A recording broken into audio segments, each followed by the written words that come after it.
Hi everybody, I'm Michael Kubria. I'm LCSW, licensed clinical social worker, and I'm a psychotherapist. And I'm here to talk to you today about building a private practice. So I know that there are hundreds of videos on YouTube that talk about private practice. How to build them, from just people's opinions to actual courses that people sell, classes rather that people sell, seminars, workshops, books that talk a lot about and detail a lot about how to build a private practice. This is really just kind of a short video as to what's worked for me. One of the things that I think is very important is to talk to people who have an actual practice and what's worked for them and what hasn't. Experience is a big thing, at least in my opinion, and so that's why I figured, I'll throw my 2 cents into the arena for what it's worth. So I started my private practice around 4 years ago, and it was and continues to be, at times, a challenge. And I think it's important to be honest about how challenging it can be. The first thing I would say to anyone who asks about building a private practice is to think about whether you want to do it full-time or whether you want to do it part-time. There is a difference, obviously, and the commitment on both ends is different. Beyond the obvious, I think that a full-time private practice takes longer to build. If you don't have income that you can sort of depend on, it's going to be difficult to pay the bills. Part-time private practice, which is what a lot of people, myself included, have done, is that you do you do part-time, and then as you build your private practice, you can maybe, hopefully, pull away from what you're doing full-time in order to continue to build your private practice. So I would say that that's the first decision one has to make. The second decision would be, well, where am I going to have this private practice? Is it going to be in my neighborhood? Is it going to be in a neighborhood where there is a need? Because the truth of the matter is that, at least here in the East Coast, there is a psychotherapist on every corner, almost. And what is it that you're bringing to the table that's different? Why are people going to come see you as opposed to the people that have had practices for 5, 10, 15, 20 years? That's very important to keep that in mind. Unfortunately, you have to have a niche. The niche could be something as simple as just you focus and have a lot of experience working with people with anxiety, and you build your practice around the fact that you are an expert on how to handle and work with and help people manage and teach coping skills on anxiety, for example. If you speak another language, that's a big deal.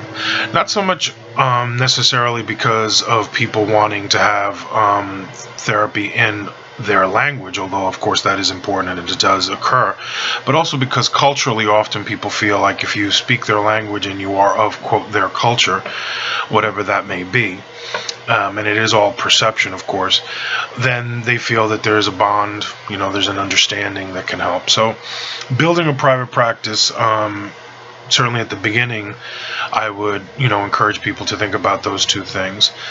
Is your private practice going to be in an area that can sustain self-pay? Most therapists that I know, or a great deal of therapists that I know, don't take insurance. Stopped taking insurance many years ago. And they stopped taking insurance many years ago because of a whole host of reasons, which I can get into in a different video, but mostly because of lack of payment and a lot of the paperwork that is required. Accepting only cash is fine. However, you have to be in an area where people can afford that, because at the end of the day, you also have to pay your bills. You have to pay, the light. You've got to pay, the rent. So you can't necessarily be in an area where you're not going to accept insurance and expect people to pay $200 a session once a week, unless you're in an area that is, upper middle class or wealthy and people can afford to do that. or just middle class, let's say, and people choose to invest in themselves, and they're okay with, paying that. But a great deal of our patients, at least in my experience, cannot afford even $100 a week. That's the reason that they have insurance, and the reason that they want to use their insurance. Insurance gets a bad rep. I think that there are some insurance companies that will give you a hard time. It will deny claims and those kinds of things. But in the 4 years that I've been in practice, it's been few and far between that have done that. It hasn't been the norm. So I would say that those are the two first things that I would, think about. Full-time, part-time, and where am I going to have this practice? And then do some research as to how many therapists are around, what the therapists that are there, what are their specialities, what do they, focus on. Do you have a building or an office that you are already have in sight that you're planning to rent? Is it by the hour? Is it by the day? I was very lucky to the first office that I ever rented, the psychotherapist who had been in practice there for 20 years didn't charge me unless I used the office, unless the patient showed up. If the patient didn't show up, she wouldn't charge me. That was her way of giving back. She felt that she had a very successful, and was having a very successful practice, and her way of giving back to the universe, karma, was to not charge people if people didn't show up. So I was very lucky that I was able to find someone like that. A lot of people, you can have this office, but it's $200 a day whether people show up or they don't. Often you're putting money out of your pocket, and there was a time when I had to do that as well, where I had a specific day that I rented the office, and the entire day that office was mine, but I had to pay for it whether people showed up or not. And of course we know that if people don't show up, you don't get paid. So you got to keep that in mind as well at the beginning. Do you have some money that you are going to be able to invest? I would encourage people to invest on a website, Psychology Today. Not that they pay me anything for saying this, but it's a good website. It's very popular. It immediately comes up when you put in like psychotherapy or therapist, and you put the city and state that you're in. Psychology Today comes up. So paying a fee to be on there, I think is worth it in terms of an investment into your business. Certainly having business cards is an investment that I would absolutely encourage you to do. But do some research. I think it's important to do research in the area that you are planning to rent an office in, and that you are planning to have your practice in. Is there parking? Is there public transportation? Is it going to be accessible, for people who might be in a wheelchair? Because a lot of insurances, when you go to apply to be on their panel, are going to ask you those questions. And it's important because they have patients that, might be in a wheelchair or might have other physical limitations. And if you don't have a way for the patient to be able to get to your office, or rather that there isn't disability access, then it's possible that the insurance company won't accept you on their panel. So that's important. Transportation to and from, I'm very lucky. The bus stops about literally a block away from my office. We have a parking lot on the side here. It's not a large parking lot, but it accommodates the therapists that are in this building. Those things are very important to research, because it's obviously important for the patient to be able to get to you. Do you do phone consultations? Is important too. Some people want to talk to you over the phone prior to really coming to see you. They want to see what you're all about. They're feeling you out. I think it's important for a therapist to feel out a patient as well.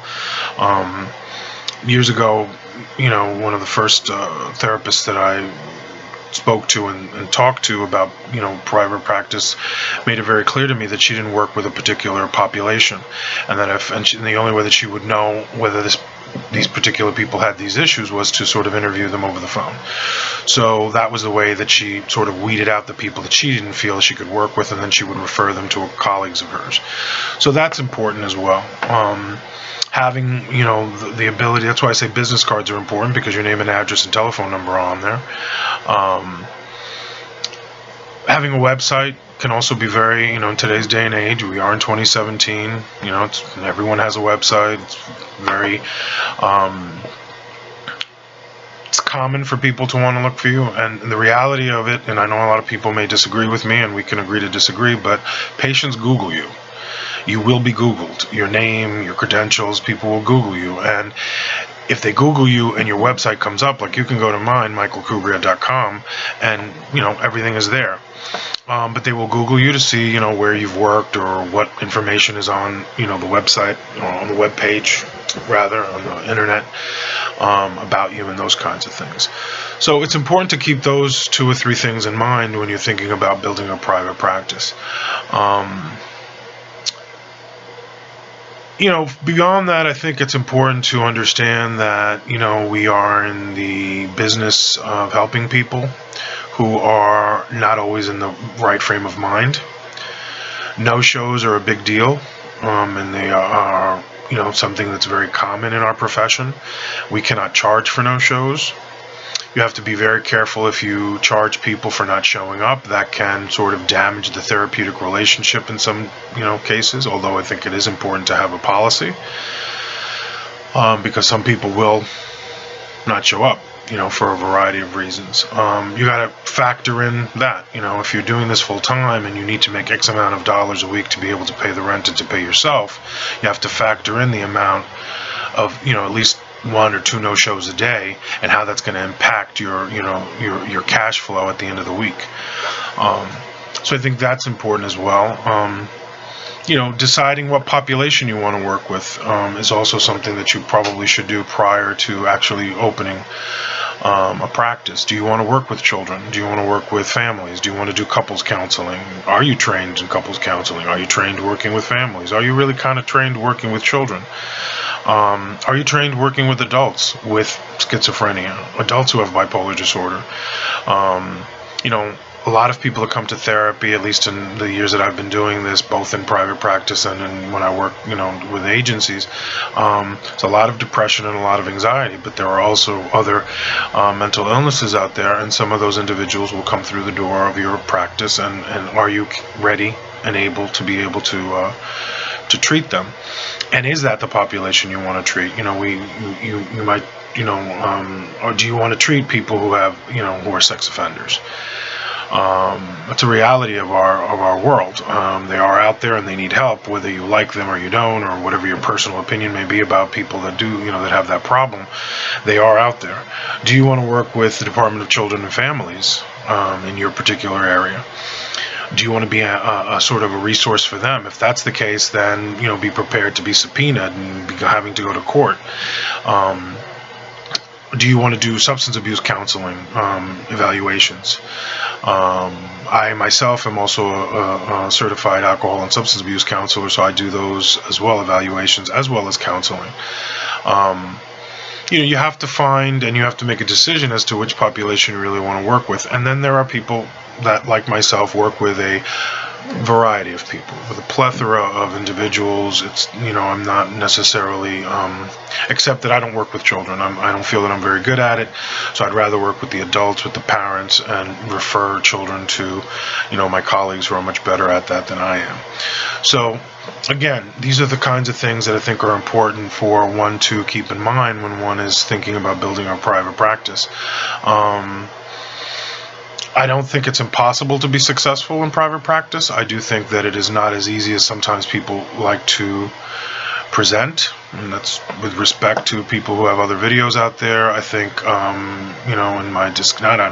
know in the discussions that I've had over the years with other therapists, both psychologists and, licensed clinical social workers and licensed professional counselors and licensed mental health family therapists, all of us that have the ability to, provide private practice counseling, it's not impossible, but it can be, challenging to have a steady income.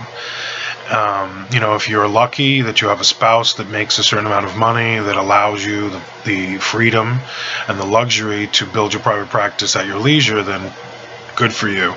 But a lot of us don't have that luxury, and so we have to do it, a little bit more calculated, a little bit more, with a plan, as to decide, to be clear as to how we're going to do it, and then understand that there are going to be lean times. Are you going to have enough money to pay the rent? You have to have money saved, those kinds of things. So I'm going to end this video with that. I'll probably have more to say in other videos about this private practice world. It's very rewarding, and being your own boss, there's a lot of good things about being your own boss, and not having to, necessarily depend on other people's opinions about your worth, and all of the things that come with working in agencies, even though that there are positive things there as well. But in the long run, it's a decision you have to make for yourself, obviously, and my encouragement is just to really think about it long and hard before you make any decision. Okay? See you next time.